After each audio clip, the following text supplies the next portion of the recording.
Halo semuanya, jumpa lagi bersama Star Value TV. Rempah-rempah Indonesia terkenal sejak zaman penjajahan Belanda. Namun kini surut karena digeser komoditas lainnya. Sudah saatnya seluruh pihak bersama mendukung bangkitnya kembali rempah Nusantara. Apalagi dari 7.000 jenis rempah yang ada, hanya 4% yang dimanfaatkan. Jalur rempah Nusantara tak bisa dilepaskan dari perusahaan jasa kargo kapal. Pengiriman rempah-rempah dari Nusantara ke Eropa maupun belahan dunia lainnya pada masa lalu masih mengandalkan transportasi jalur laut. Di video kali ini, Star Value TV akan menceritakan sejarah jalur rempah-rempah di Kota Semarang dan Jawa Tengah. Tapi seperti biasa, sebelum kalian nonton videonya, klik subscribe untuk berlangganan channel ini. Juga klik tombol lonceng agar kamu nggak ketinggalan berita menarik lainnya dari channel Star Value TV. Di Indonesia, sedikitnya 20 titik jalur rempah dari Aceh sampai Papua tersebut akan diusulkan UNESCO menjadi warisan dunia. Potensi story jalur rempah yang ada di Indonesia akan menguatkan keberadaan kota-kota tua di Indonesia, khususnya Kota Lama Semarang di mata dunia. Adapun 4 titik jalur rempah diantaranya berada di Jawa Tengah yang tersebar di Kabupaten Kudus, Jepara, Rembang, Pati, dan Kota Semarang. Khususnya untuk Kota Semarang, jalur rempah akan sangat berdampak positif untuk upaya dari pemerintahan Kota Semarang untuk mengusulkan Kota Lama Semarang menjadi warisan dunia UNESCO. Tidak hanya Semarang saja yang diusulkan menjadi telling story, namun Tegal, Pekalongan, Jepara, dan Rembang juga diusulkan menjadi kawasan wisata pusaka jalur rempah Nusantara. Kota-kota itu menjadi bagian jaringan perdagangan, khususnya melalui jalur laut dengan pelabuhannya yang menghubungkan dunia barat dan timur. Di Kota Semarang sendiri, 2 bangunan kuno di Jalan Empu Tantular kawasan Kota Lama menyimpan sejarah perdagangan. Gedung PT Jakarta Lloyd dan PT Pelni yang berdiri berdekatan. Hanya dipisahkan oleh Jalan Kutilang PT Jakarta Lloyd memang baru berdiri pada 1950. Tapi, perusahaan ini menempati bekas gedung NV Stomvaart Maatschappij Nederland, SMN, sebuah perusahaan pelayaran besar asal Belanda. Gedung ini hasil rancangan arsitek Thomas Karsten pada 1930. Bangunan berfakat tunggal ini terlihat terdiri dari 2 lantai, tapi ada bagian yang berlantai 3. Jumlah traf pada bagian barat 5 dan pada bagian utara 14 dengan modul utama sepanjang 3 meter. Meski sudah berumur 90 tahun, bangunan PT Jakarta Lloyd ini masih tegak berdiri, meski meninggalkan kesan vintage di sana-sini. Seperti warna cat yang dibiarkan menguning serta lantai marmer yang sengaja tak diganti. Tak jauh dari gedung PT Jakarta Lloyd, tampak berdiri sebuah gedung yang tak kalah kunonya. Gedung tersebut ialah milik PT Pelni. Dulunya, gedung ini merupakan kantor Koninklijke Paketvaart Maatschappij (KPM). Bangunan berarsitektur Art Deco Indies ini merupakan rancangan arsitek FJL Jitsels yang didirikan pada 1917 sampai 1918.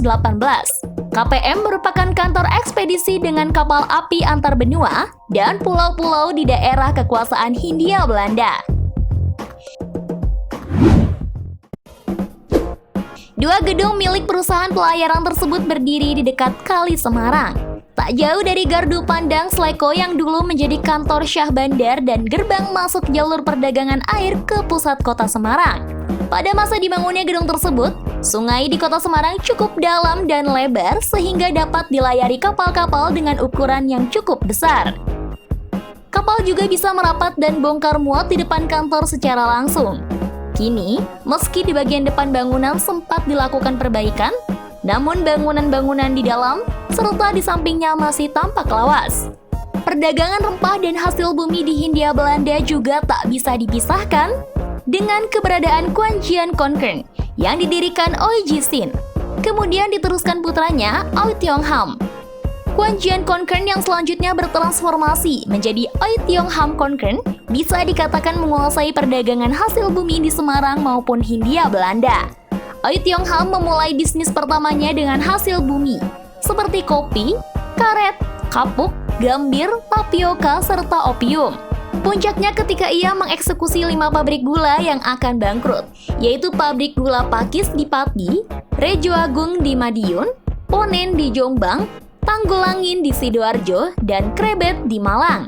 Gula telah menjadi salah satu komoditas unggulan Nusantara. Posisi Pulau Banda Neira sebagai penghasil rempah utama dunia tergeser oleh Pulau Jawa sebagai salah satu penghasil gula terbaik saat itu.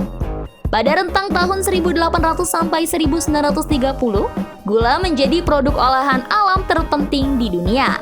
Kerajaan bisnis Oei Tiong Ham yang juga dikenal sebagai Raja Gula ini berpusat di Jalan Kepodang, Kota Lama, Semarang. Kantor Quanjian Concern maupun Oei Tiong Ham Concern berada di kawasan ini. Quanjian Concern saat ini digunakan sebagai rumah makam RM Pringsewu. Sedangkan Oei Tiong Ham Concern menjadi kantor PT Raja Wali Nusantara Indonesia. Guru Besar Ilmu Sejarah Universitas Negeri Semarang UNES, Wasino menegaskan tepat jika Kota Lama Semarang diusulkan sebagai jalur rempah ke UNESCO. Sebab sejak menjadi jalur rempah, posisi Kota Semarang menjadi vital pada zaman kolonial Belanda. Setelah sebelumnya VOC lebih memilih Pelabuhan Jepara sebagai bagian jalur rempah, kemudian beralih ke Semarang.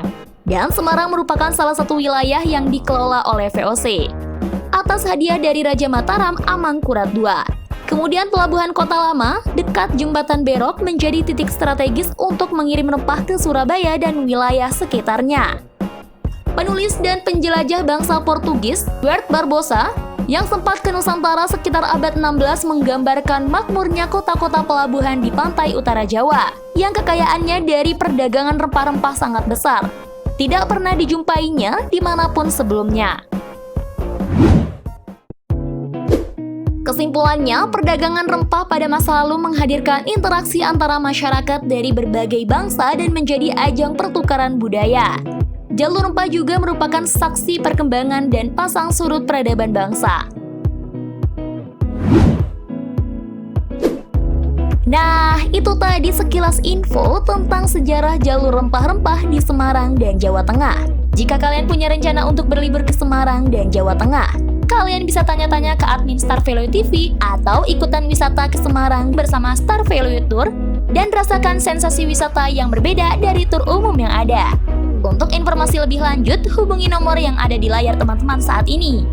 Semoga bermanfaat, jangan lupa subscribe dan tinggalkan komentar ya. Sampai jumpa di video berikutnya.